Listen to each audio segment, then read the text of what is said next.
Hello guys and welcome back to the pod. Hey guys, we're back. We were in Barcelona and we saw an awesome race. We sure did, Helmet. Let's jump straight into it. What have we got in the recap today? Lewis Hamilton is back. Holy moly, what a race to witness. The GOAT is back. First win with Ferrari. Let's go. Let's go. We love to see it. He crossed that finish line with P1. This is his first ever win with Ferrari.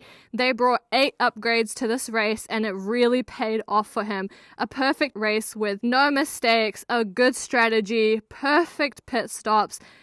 That was a Ferrari masterclass if I ever saw one. I'm going to tell you something. As a McLaren fan, my jaw hit the floor. I was like, they executed the strategy perfectly. That's like practically unheard of for Ferrari. Props to them. Today they pulled it all together. Lewis drove brilliantly. The strategy was great and it was just absolute cinema. I love to see it. We had Lewis cross the line in P1, but unfortunately his teammate did not finish the race. Despite the 8 upgrades and the brake disc replacement that Charles got, he crashed in Q3, which got his qualifying result quite low. And then in the race towards the end, he also DNF'd. It seems like Charles seems to be found more on the wall than on track the last couple of races. What is going on with the man in red?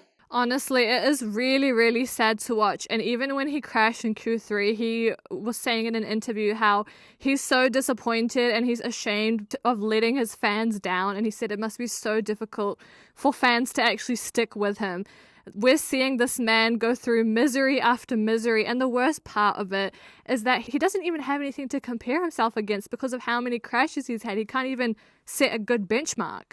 Well, it seems like Charles has forgotten his gusto and who he is, but maybe he should take a leaf out of Lewis Hamilton's book because he remembered who he was. Honestly, shout out to that fan, because who would have thought that one sentence would have had such a huge impact on the trajectory of the driver standing right now?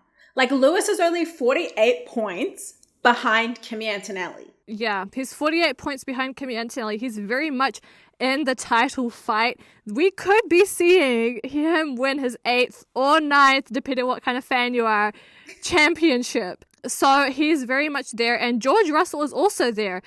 Because of Kimi Antonelli's DNF, they're bringing the title fight quite close in points. You know what? The last couple races, George has been on the unlucky end of reliability issues. And today, it just so happened to be Kimi's turn.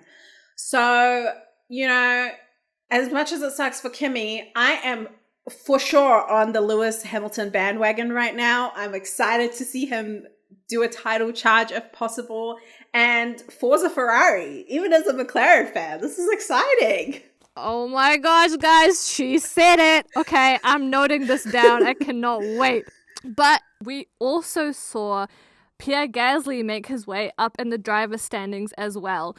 Because of P3 being given back to Pierre Gasly, he is now tied with Max Verstappen on podiums, and he's only got a 14-point gap between them, which is honestly really cool to think about when you see Max as a 4-time world champion and you see Pierre, who drives for Alpine, who previously were not quite competitive.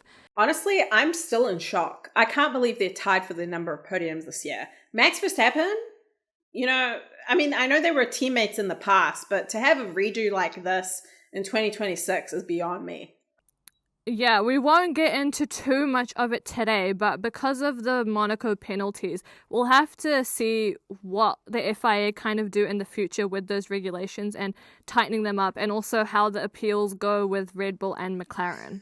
Yeah, because the decision they made will set a precedent, and whether it's for the best or the worst, I guess we'll have to wait and see. But Red Bull isn't actually doing too bad, and does it have something to do with their engine? Red Bull and Ford have come out the gate swinging. This is the first year that they're doing a collaboration on the Red Bull team's combustion engine, and it seems like they've done a good job. So the FIA announced its first examinations under the ADUO, which stands for the Additional Development Upgrade Opportunities. So in a nutshell, they assess which teams have combustion engines that aren't as powerful, and then They give them a leg up by allowing them to have additional opportunities to improve upon their engine, whereas teams that are already far ahead won't get the same opportunity. Okay.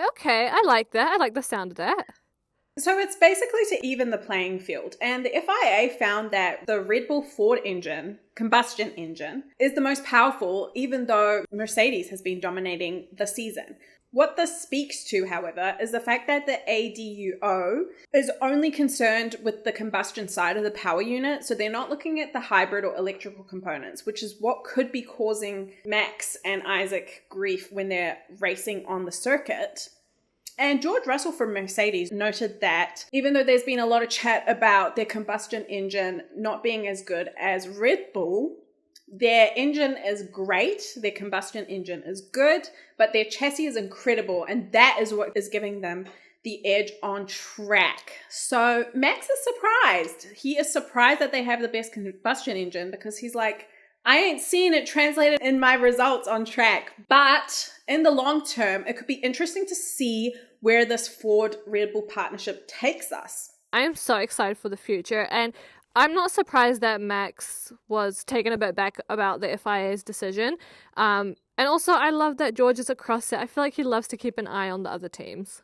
But obviously, that's what's happening in the Red Bull team. We also should talk about the sister team, VCARB. They did so well this race as well. We had double points, and they both performed top-notch. It is really, really interesting. Specifically, I'm going to talk about Liam Lawson today. So obviously, last year, there was a great upset. He was demoted after 2 races in Red Bull, and everybody had kind of lost faith in him. They weren't sure if he was going to deliver. But in my opinion, VCARB as a whole has proved to be the best of the rest. They're dominating the midfield, and Liam has been a standout in the last couple races. Out of the 7 races that we've had so far, he has scored in 5 of them, so that shows consistency. And he has 30 points altogether. And he was 9th before the Barcelona Grand Prix, showing that he's edgy, he's competitive. Yes, as a fellow Kiwi, I do love to see it, and hopefully one day we'll hear the New Zealand national anthem on the podium.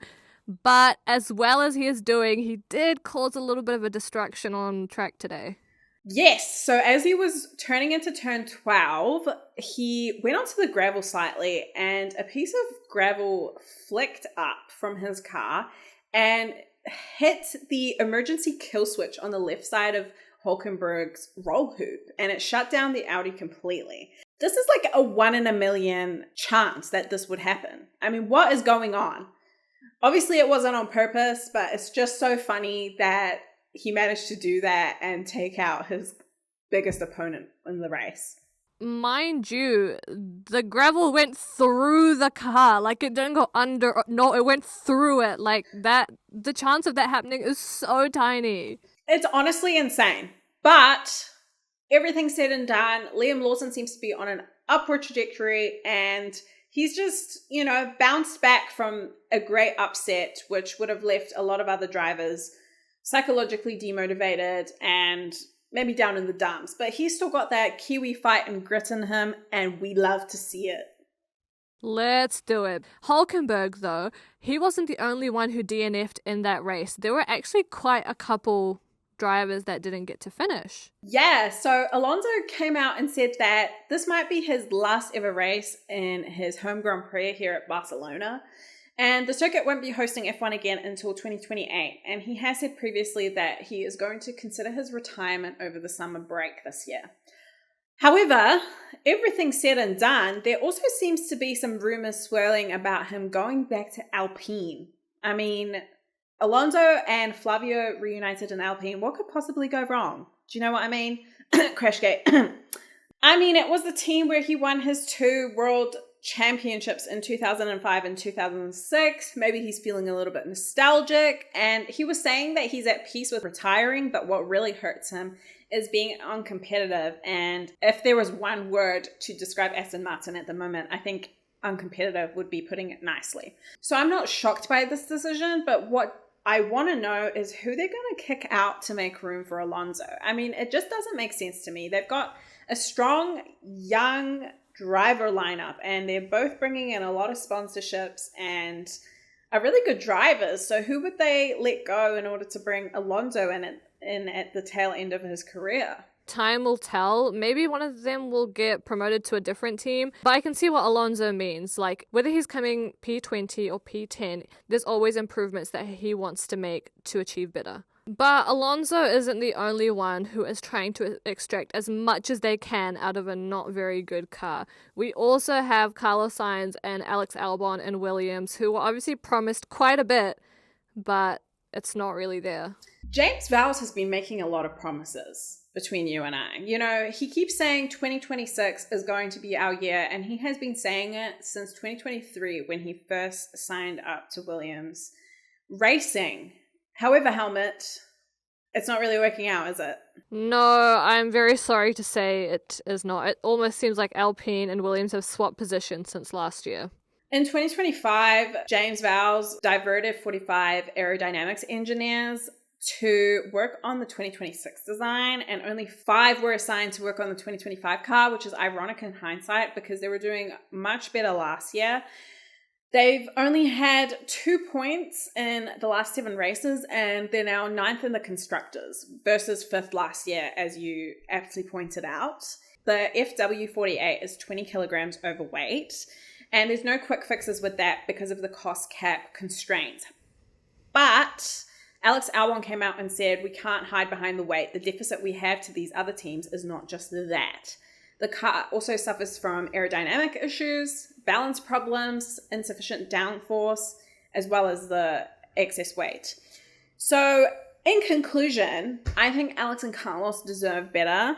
They've been both sold this dream and this plan, but the development is just not coming to fruition, and the goalpost keeps moving further and further away. And I personally think that Carlos should have gone to Audi. Oh, yeah, they do deserve better, especially after he got 2 podiums last year. I almost believed James Vowles there, but I think we have been let down so far this year. And you know how much I was rooting for Williams. You know, I always love an underdog story, especially with Sainz losing his seat in circumstances that weren't, you know, his fault. So I was hoping for him to have success where he moved to next, and Alex Albon has been a great driver. So I wanted them both to do well, but it just seems like we're getting a lot of promises but no results. Yeah, I mean, we could see Carlos go to a different team in the future, though. If you missed it, Lando was speaking at one of the fan stages, and he did say that you could see him and Carlos driving together in the near future. So there's a possibility. There is. For all the Carlando fans out there, Carlos and Lando might be reunited. I mean, Lando said in a few years' time he would want to see the reunion happen. But the question is, what team do you think they would drive at together? Okay, hear me out, okay? I'm listening. I think it could actually be McLaren, only because I know there have been rumors for quite a while of Oscar moving to Red Bull. Now, if that did happen hypothetically, I'm not saying I want it to happen, but if it did, that would open up a seat at McLaren, and I'm sure Zach Brown would be so happy to have Carlos back. Oscar did say he was flattered by Red Bull showing an interest in signing him, so it's all adding up to me. Yeah, but what do you reckon? Could it be McLaren or could it be another team? I don't see Lando moving from McLaren just because I feel like he bleeds papaya in the same way that Charles Leclerc bleeds Ferrari. You know, like they've gone through the development program for their respective teams, and they seem that like they have a lot of loyalty to the brand, to the team. So I don't see Lando moving. So I think it's a good shout to say that Carlos would join him again in McLaren, especially with all the complimentary things that Zach Brown has said about signing him again in a heartbeat if the opportunity arose. All right, we'll revisit this conversation in 5 years, okay? I'll see you here, baby. All right, and with that, shall we go into Helmut's podium? Make it exciting, Helmut. I'm ready for it. All right, okay, let's start off strong. First honorable mention goes to the crumbs of Brocedes that we got this race. You saw it first when Nico went up to ask Lewis a question and Lewis just walked past him and then turned around and said sorry. I live for that. I live for those crumbs. And then obviously he interviewed him at the end of the race as well. Who made the podium? Okay, P3 goes to the fact that we had all British drivers on the podium, which hasn't happened in 68 years. So that was pretty iconic to see. So P3 goes to them.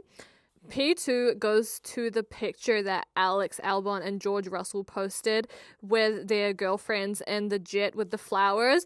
I thought the caption was so funny. I love their friendship. It's so cute. And I haven't seen it in a while, so it was just a nice, wholesome moment. And then P1 goes to, drumroll please, Lewis Hamilton! How could it not be Lewis Hamilton after he pulled off the perfect race, which is something we have not seen in a very long time. So, paki paki to Lewis. You deserve all the flowers you get, and we hope to see it again very soon. Well, that just about does it. Thank you for your podium helmet. We will catch the rest of you at the Austrian Grand Prix. Bye. See you then.